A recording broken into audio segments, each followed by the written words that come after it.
Hello my darlings, I made it back from Luna in one piece. I'm going to show you the footage that I took later on, but I just thought I'd have a chat with you first about it and about how I got on. So I went on the bus. Every year a friend of mine called Aid runs the Goths on the bus. So there are 3 buses. They run from the north, from the south and from the Midlands. They kind of pick up Goths along the way, and then they all meet at Dover for the ferry, and then we all go over on the ferry to Calais, and then we drive through France and Belgium and the Netherlands and eventually to Germany. And we get to Hildesheim where Luna is held, and it's usually kind of an overnight trip. So Dve and I caught the bus at about 10 to 9 in the evening, and then we were there overnight, and the bus kind of arrived about midday, 1 o'clock-ish I think on the next day. So it was a really long trip. So we made up some sweetie vodka before we came. So we had Murray Mint vodka, we had Army and Navy vodka, we had Fox's Glacier Mint vodka, we had Fox's Glacier Dark vodka, and we had Cough Sweet vodka as well. So we kind of made them up into little bottles and took those along with us, and they were so sweet and so delicious that you don't really realise how much you're drinking. So I was quite drunk on the way out there as well. There are bits of the night, like going through customs, that, you know, the passport control, that I don't really remember. But anyway, we made it through, it was fine. We got there and hadn't really had very much sleep. Wasn't really feeling hungover, but just really hadn't had very much sleep. So didn't really do very much on the Friday, just kind of set up the tent and lounged about and hung out for a while. And then in the evening we had a meal out with some of the people who were staying in the hotels nearby. So we went into Hildesheim, and the address for the event on Facebook that said where the restaurant was, unfortunately, wasn't right. So we got the taxi to take us to the address, and then we were wandering around for hours and hours and hours trying to find the right place, and eventually we found it, and that was fine. It was really good food. It was absolutely delicious, and it was lovely to see everybody who we hadn't seen on the buses on the way down. The next day we kind of got ready and stuff, and I did a bit of filming. You'll see that in a minute, just to show you the campsite and everything. We could hear Sisters of Mercy kind of sound checking in the background, and they sounded okay. And I was thinking before, I won't bother going to see the Sisters of Mercy. I don't really like them very much. And then I heard them sound checking, and I was thinking, oh yeah, no, actually that sounds quite good. I might actually give them a go. We just kind of spent some time, you know, either in the campsite or just wandering around the festival site. Eventually we saw APOCALYPTICA in the afternoon. I've seen them before and I love them. I used to see them at Download quite often when I used to go to Download regularly. So that was really nice to see them again. And then later on in the evening we saw VMV Nation, so that was quite fun as well. It was just a really beautiful light show, and Ronan got everybody to put their phone lights on, and then got the cameras to, because there was a screen on the side of the stage, got the cameras to kind of show all the lights from everybody, and that was really lovely as well. It was really beautiful. One of the really good things about Saturday was that we actually briefly met It's Black Friday and her husband there. I wasn't expecting them to come because obviously they've been at Castle Party the weekend before, but I kept an eye out just thinking, well, if they do show up, you know, maybe I'll be able to bump into them. And I did. I actually did. On the way out of the festival ground back to the campsite, I saw them both and just kind of caught up with them and just said, hi, I love your YouTube channel. And I'm not normally the kind of person who gets starstruck and stuff like that. I'm normally very down to earth about it, because, you know, people have been like that around me and it feels really awkward for me. So, you know, I prefer it when people are just really chilled out and just treat me like a normal human being, because that's what I am, right? But I think just the combination of the long journey and having been sleep deprived and stuff like that just made me a little bit kind of not really knowing what to say or how to say it, so I felt really awkward just saying I love your YouTube channel and just kind of having a chat with them. So anyway, it was really nice to see them both, and they were both lovely. Then Saturday night we went back to the tent just to chill out for a bit, and Dve was really super tired because he'd slept even worse than I had. And the Sisters of Mercy got started, and we could kind of hear the sound drifting across from the main stage across the campsite. And I kind of lay there and I was like, I really should get up and go and see them, just to say that I've seen them, and just because, you know, I quite enjoyed the sound check.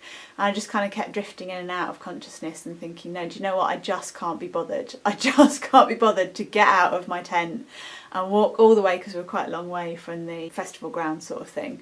I just can't be bothered to walk all that way down to the stage, and I know I'm not going to actually see anything because it's all going to be smoke and there's going to be loads and loads of people there anyway. So in the end I didn't bother. So I'm really sorry I haven't got any footage of the Sisters of Mercy. It would have just been a stage full of lights and smoke anyway. The sound kind of drifting across from the stage to the campsite, it sounded okay, but it wasn't all that, you know, so it's fine. I don't mind having missed the Sisters of Mercy. I'm sure I'll get some other opportunity to miss them at another festival in future. So anyway, that was Saturday. And then Sunday there were loads of bands that we actually wanted to see, or loads that I wanted to see anyway. So we went back down into the site after I got ready. Again, it was another absolutely glorious day. It was really, really beautiful. I hung about, got something to eat, chilled out, looked around some of the stalls again. I failed to buy anything at the festival, and everything was super expensive. You know, they put the prices up for festival stuff, and Devay and I didn't have internet over the weekend, which was really, really annoying. My phone didn't work and he hadn't set up roaming on his phone, so it was just a washout. But having got back and looked at some of the things that I wanted online as opposed to at the festival, the prices were really kind of jumped up and stuff. They were really expensive, so I'm kind of glad that I didn't buy anything, but I'm also sad that I didn't come away with, you know, like a souvenir or something like that. So yeah, there were loads of bands that we wanted to see, or that I wanted to see, certainly on the Sunday. We went to see Letzter Instanz. That was the first band that we saw, and they're like a German kind of folk metal band, and I really love folk metal. You know, I love Terissas and Godbeklani and Ailstorm and all those sort of bands. I really love that sort of music. I love the way that folk kind of interweaves so beautifully with heavy metal. So we went to see them, and they were okay. They weren't as kind of stand out as a band like Terissas or something like that were, so we only kind of saw a bit of their set. I wasn't that bothered in the end. Then we saw FAUN, who are kind of much more folky. They were very like Jethro Tull, only like a German Jethro Tull, and they had so many really beautiful old instruments like a hurdy-gurdy and this thing that kind of looked a bit like a dulcimer. He was kind of holding it quite low down, but instead of plucking it, he was bowing it. It wasn't a violin, he wasn't playing it like a violin, but it was just really beautiful old instruments. So the sounds that they were making, the songs that they were playing were absolutely beautiful, and I really liked them. Later on we saw a band called SP.O.CK, or SP.O.CK, and they are basically like a really fun sort of synth pop jokey band. All their songs are about Star Trek and they're all a bit jokey and they're really funny. Then we saw Lord of the Lost, and Lord of the Lost went with an ensemble, so it wasn't just the band, it was them with a whole load of classical musicians as well, and the songs were just so beautiful. I mean, the lyrics are really cheesy. They're like 69 Eyes type cheesy, but they're really, really good. They're a great, you know, fun band to watch, and I really enjoyed them. So heavy metal played with kind of classical instruments as well. That's a really cool thing. I really like that. Later on we saw Zeromancer, and I really love them. Devay really loves them. He kind of introduced me to them a little while ago. They're just, again, just a really kind of fun, bouncy, they've got elements of metal in the guitars and stuff like that, but they've also got a lot of kind of synthy stuff going on, a lot of kind of dancey stuff going on, and I really love, again, that sort of mixture of different types of music together to just create this really beautiful sound. So they were really good fun. And then of course later on we saw IAMX. Oh my god, it was awesome. The rest of the band were absolutely on form, and I know Chris has said on Facebook that he had like one of the best gigs of his life, and they had so much energy, and I really, really enjoyed them. They were just awesome. But there is a but. Being a singer, I heard Chris singing and I'm like, oh, you know, you're doing really, really well and sounding gorgeous in your lower range, really beautiful. And actually he did some low range stuff that he doesn't normally sing. He normally sings it higher up, and that was really gorgeous. It was lovely to hear that kind of low range end of his voice that I hadn't really heard so much of before. And then his upper range stuff was gorgeous and beautiful, and that really soaring tones that he does. And I really love his voice because it's very dynamic. It's got this kind of great big range. But then there was something going on in the middle, and I don't know whether he's had like a cough or a cold recently or something like that, and there's just this, there's a little bit in your voice, and I have this problem too, so I completely and utterly sympathise, where sometimes if you push it a little bit too much on going up, you can't quite reach that note and you're a little bit flat. And I've done this, so I know where it comes from and I know how it feels. And, you know, I'm not saying that I'm perfect at all, but Chris was doing it and I was thinking, oh God, you've got this gorgeous voice, what are you doing? You know, just hit it somewhere else, or just let go of all this tension. So that was a bit of a shame. Sammy and Janine both sounded incredible, but yeah, Chris, he looked like he was having such a great time, but you'll hear in like the clip that I'm going to show you, he's flat. Sorry Chris, I love you so much, but you were flat. I'm sorry. We did stick around until pretty much the end of their set. We stuck around for the encore, and then we rushed back down basically to the main stage to catch the end of Within Temptation's set. And Within Temptation are one of these bands where I used to absolutely love them. They used to be like my favourite band. I was obsessed with them. I've seen them 4, 5, maybe 6 times at Download and at other places and stuff like that. I really love them. Sharon Donadel has one of my favourite voices ever. You know, Chris Corner does as well, but Sharon's just got this incredibly beautiful voice, and she's been using it a lot more dynamically, certainly in the last kind of 5 or 10 years than she was in her earlier stuff. So it's been really lovely to kind of hear that develop. But more recently, their last album, I didn't really get it. I didn't really get Hydra, and I really wish that I had, because when we went to see them, they were absolutely superb, and she was fantastic. And Tarja came up to do Paradise, which was just fantastic as well. It was really lovely. I only caught the very end of the very last song on the camera because I was so busy enjoying myself that I didn't even think to take the camera out and to film it, so I'm sorry about that. But you'll see the end of it with like fireworks and stuff like that, and it's quite nice. So that was the end of Sunday. Went back to our tent, slept and stuff, and slept badly. We slept badly the whole time because our airbed, which, you know, it's got this kind of little note on it that says, oh, you know, it's not going down, it's just that it expands when you put air in it, and the air's really hot, and when it goes in, so when it cools down, it makes it. No, there was no question about it. Our airbed has a leak, and every morning we were waking up and we were on the floor. So we didn't sleep as well as perhaps we might have. So anyway, we woke up on the floor again on Monday morning, and then had to pack everything up and get everything ready to go. We kind of left, I think we left on the bus about 9, half 9ish. Went to a supermarket to get some food and stuff like that to take with us on the journey back. And then we got the bus home again and stopped about halfway home, and when we got back on the road, it transpired that there'd been an accident a little bit further up, and the road was absolutely chocker, and we were literally stood still. I mean, like, people were getting out of their vehicles and just kind of hanging around for probably about an hour until they finally, you know, moved the wreck out of the way and moved everybody on, and we got past it and stuff. So the bus behind us heard about it soon enough and went round, and the bus in front of us was far ahead of us enough that they kind of got round it fairly early on. So both of those buses managed to get to the ferry on time and get the ferry we should have. We missed it by 5 minutes.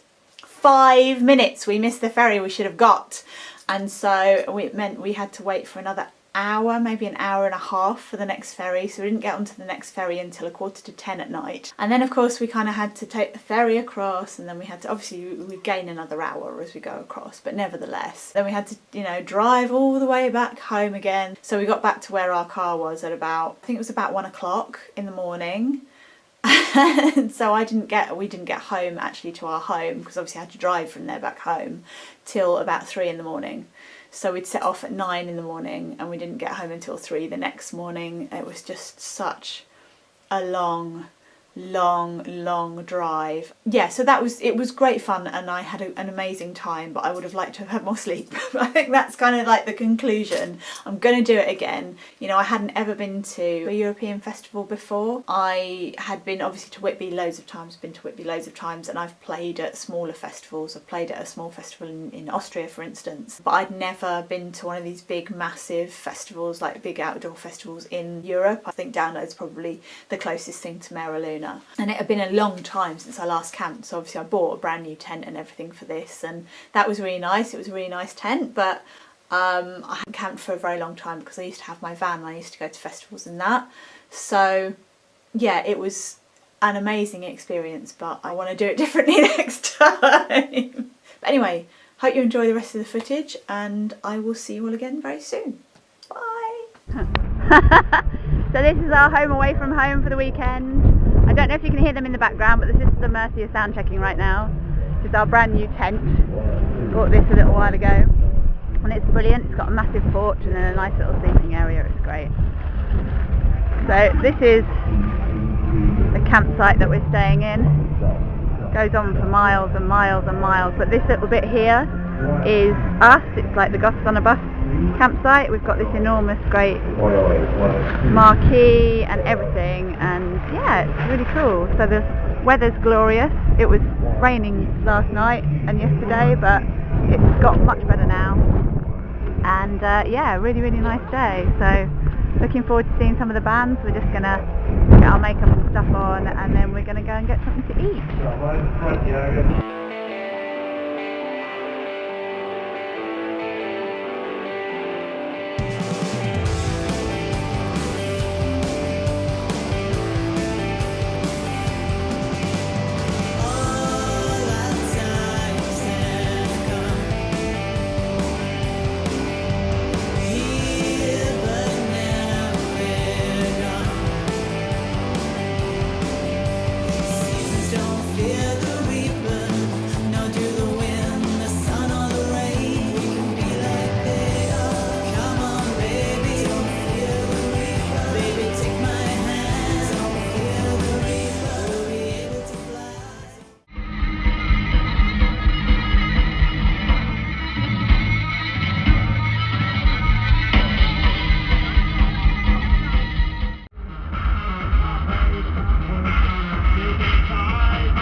So day 2, I'm in the gazebo right now, just kind of hanging out with my friends. Say hi everyone! Hello everyone!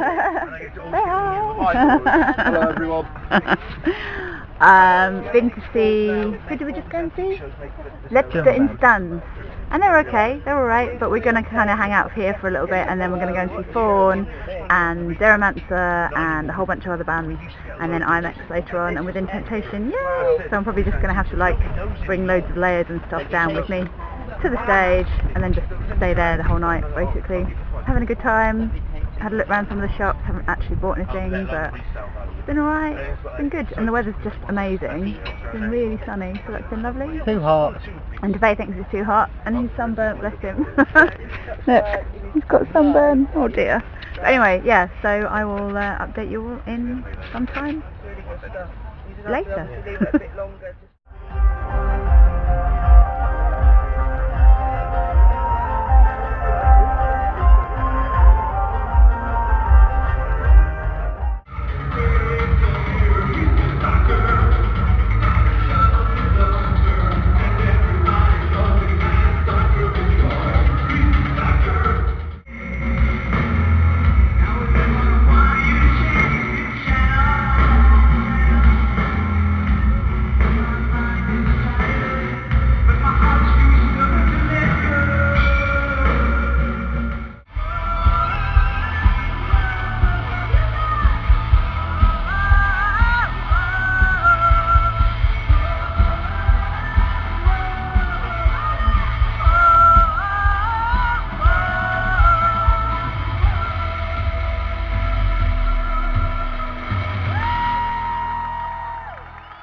Oh, it's tiny in here.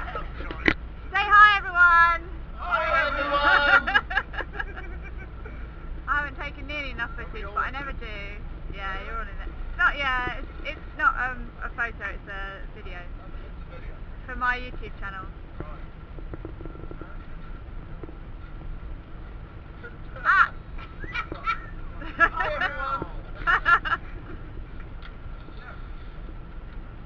I'd have brought the nice camera, but I wasn't allowed.